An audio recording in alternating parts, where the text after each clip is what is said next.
Livro Ouse Pedir Mais, capítulo 17. O poder de orar e jejuar. Desenvolvendo a fé do tamanho de um grão de mostarda. O Vietnã é um país dominado por comunistas, no qual a perseguição e assédio costumam assolar aqueles que tentam compartilhar o evangelho.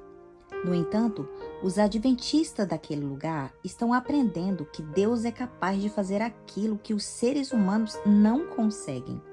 Sobretudo, quando o seu povo se une em jejum e oração, a minha amiga Julia Carey, diretora dos ASAP Ministérios, compartilhou recentemente esse testemunho extraordinário comigo. Em uma cidade vietnamita, em quase 4 milhões de habitantes, o pastor de uma igreja que se reunia em casa de alguns de seus membros estavam ansiosos para alcançar as pessoas de sua cidade para Deus. Por sentir essas responsabilidades, eles começaram a entregar DVDs evangélicos e outros materiais, mas alcançaram poucos resultados e muitas vezes sofriam assédios e horas de interrogatório torturante para a polícia por causa de seus esforços. Sem saber ao certo o que fazia em seguida e desesperado para ver Deus agir, o pastor pediu aos membros da igreja que se comprometesse com 30 dias de oração unida e jejum. Eles concordaram. Então, jejuando 3 vezes por semana, eles começaram o desafio de 30 dias de oração.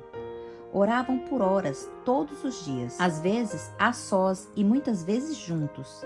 Gastavam tempo libertando-se de males e confessando os seus pecados, orando para que Deus lhe desse a vitória. Pouco tempo depois, ao fim de 30 dias, alguém bateu à porta da casa do pastor.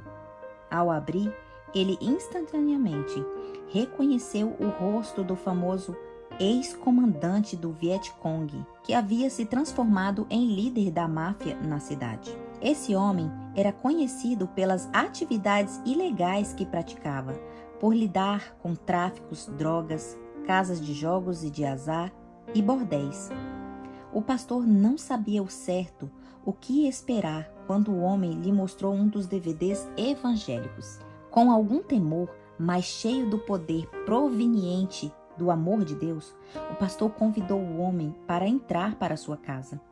Eles começaram a estudar a Bíblia juntos, todos os dias da semana, até aquele mafioso aceitar Cristo como Salvador pessoal. A transformação da vida dele foi impressionante. Ele imediatamente começou a agir para dissolver sua organização mafiosa e fechou todos os negócios que não honraram a Deus.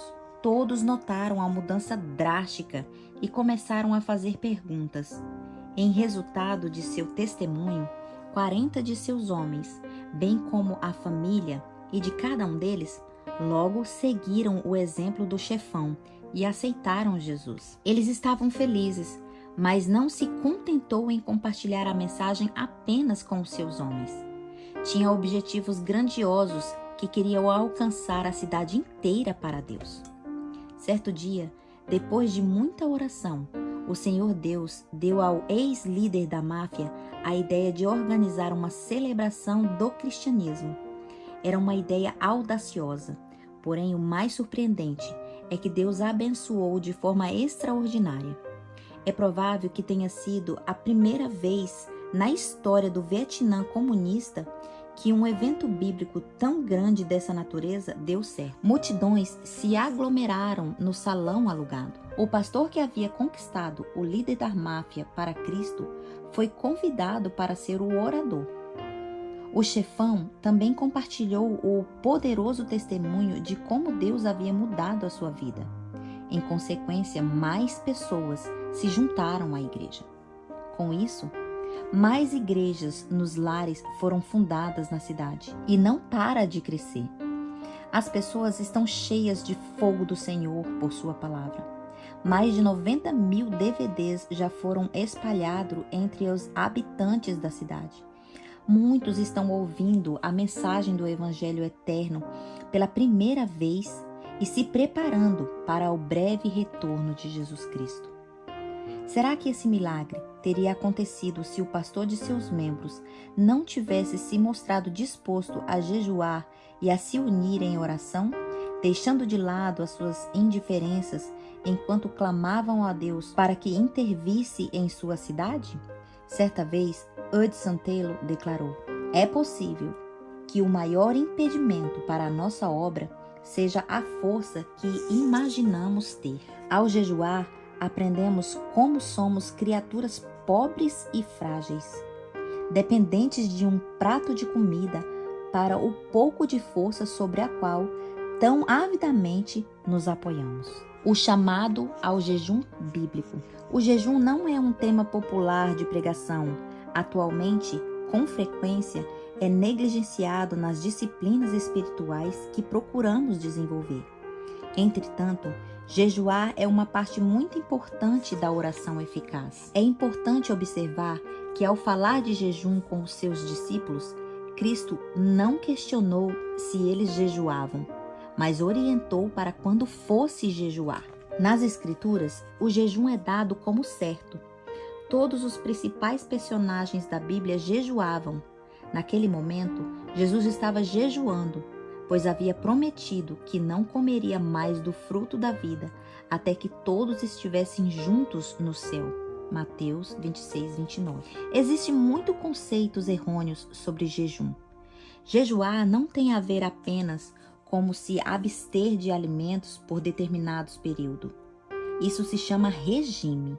Nem é uma prática destinada apenas de fanatismo religiosos que tentam dar um jeito de ganhar um favor divino. Não é apenas para o pastor atrás do púlpito ou para o monge solitário em algum monastério. Trata-se de uma disciplina espiritual que cristãos normais deveriam praticar em seu dia a dia, à medida em que tentam crescer em sua caminhada com Deus, permitindo que Ele lhes conceda maior vitória em sua vida. De modo geral, jejum pode se referir desde abster-se de um alimento específico por um tempo, a um jejum de suco, um jejum completo de água. Não recomendo por longos períodos a jejuar de uma alimentação simples e não estimulantes de frutas e verduras como Daniel fez. Esse é o tipo de jejum que Ellen White recomendou com frequência. A jejuar de atividades específicas como entretenimento, televisão ou qualquer outra coisa para ter mais tempo para dedicar à sua caminhada com Deus. Qualquer tipo de jejum sempre deve ser acompanhado de sondagem profunda do coração e da oração. Nos tempos bíblicos, o jejum não era a negação do alimento. Tratava-se, acima de tudo, de um período de avaliar o coração, uma vez que suplicante buscava a bênção ou o livramento divino. Devemos nos lembrar de que não há mérito no jejum em si. O propósito do jejum está em transformar o nosso coração e nos levar a uma consagração mais profunda a Deus. Com muita frequência, assim como os antigos fariseus, sentimos que é a dor que sofremos durante o jejum que traz bênçãos divinas. Que grande erro! Ao se referir ao tipo exterior de jejum que os hipócritas praticavam, os comentaristas bíblicos Albert Barnes escreveu: não sentimos com frequência, até nos dias de hoje,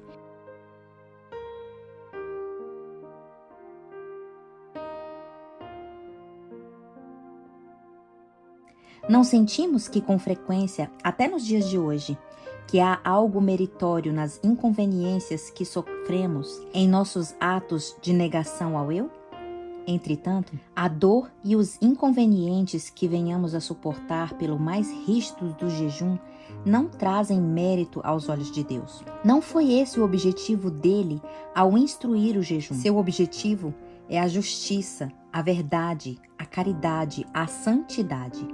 Vê Isaías 5, 6, 7. E ele só considera que o ato de jejuar tem valor quando funciona como meio de nos levar a refletir as nossas falhas para consertar o que for necessário na nossa vida. O jejum não é substituto de uma obediência ou entrega pessoal. Trata-se de um meio de limpar o coração das distrações e nos ajudar a adquirir o estado mental mais receptível para aquilo que Deus quer fazer em nossas vidas por meio de orações. E quando em humildade o coração busquemos orientação divina, os anjos de Deus se aproximam. Se você estudar todos os jejuns que aconteceram na Bíblia, descobrirá que toda vez que o povo de Jesus orou e jejuou, o Senhor atuou poderosamente em seu favor. Desde a libertação dos inimigos em batalha, livramentos sobrenaturais da prisão, até ao derramamento do Espírito Santo no Pentecostes e assim por diante, vemos um padrão. E esse padrão se repete ao longo de toda a história cristã. João Calvino era chamado de jejuador inveterado e viveu para ver o poder de Deus tomar conta de sua Genebra. Os morávios jejuavam, bem como os hussitas, valdenses, huguenotes e os presbiterianos da Aliança.